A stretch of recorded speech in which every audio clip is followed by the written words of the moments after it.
Dear students, আজকে আমাদের topic text length অনুযায়ী এমএস এক্সেল এর সেলকে কিভাবে অটোফিট করা যায়। তার মানেটা আমি একটু বলেছি, দেখো যেটা আমরা ডে টু ডে লাইফে সবসময় ব্যবহার করি এবং এটা খুবই একটা ইম্পর্টেন্ট একটা টপিক। যেমন দেখো, আমি ধরো কিছু একটা টাইপ করছি, সে আমি এখানে এসে টাইপ করছি আই এম দি স্টুডেন্ট। দেখো, টেক্সট লেন্থটা বড় বেশি হওয়ার জন্য অটোমেটিকলি কিন্তু সেই টেক্সট লেন্থটা কিন্তু অটো ফিট করা নেই। আমাকে কি করতে হবে, বারে বারে এখানে ক্লিক করে এখানে ফিট করতে হচ্ছে। কিন্তু আমি যদি একটা জাস্ট ওয়ান লাইনে একটা কোড লিখি, সেটা অটোমেটিক্যালি কিন্তু সেটা ফিট করা যেতে পারে। সো সেটা আমি কি করে করব, সেক্ষেত্রে আমি এখন কারেন্টলি কোথায় আছি দেখো, শিট ওয়ানে আছি। শিট ওয়ানে জাস্ট রাইট ক্লিক করে সেখান থেকে ভিউ কোডে গিয়ে এখান থেকে আমি ওয়ার্কশিটে ক্লিক করব, চুজ করে নেব ওয়ার্কশিটটাকে। এখানে জাস্ট লিখবো হচ্ছে সেলস ডট এন্টায়ার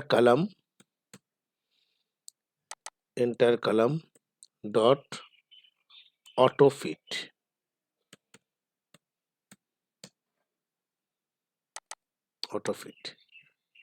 ওকে, জাস্ট এই কোডটা। এবার আমি জাস্ট এক্সেলে ফিরে যাই।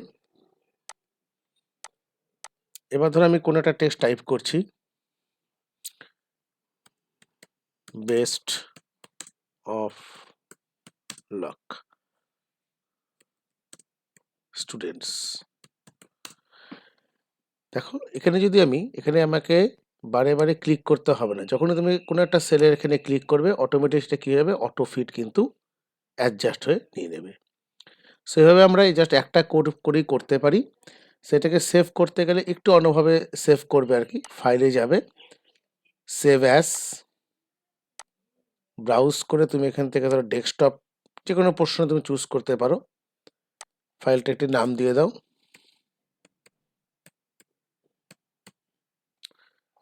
এবার এখানে কিন্তু Excel workbook save by default থাকে, সেটা না করে আমরা কি করব, Excel macro enabled workbook just এখানে সেভ করে দেব। সো এভাবে আমরা জাস্ট একটা ওয়ান লাইন কোডের মাধ্যমে অটোফিট করতে পারি। তোমাদের যদি এরকম ধরনের ভিডিও আরও পেতে চাও, অবশ্যই কমেন্ট করবে।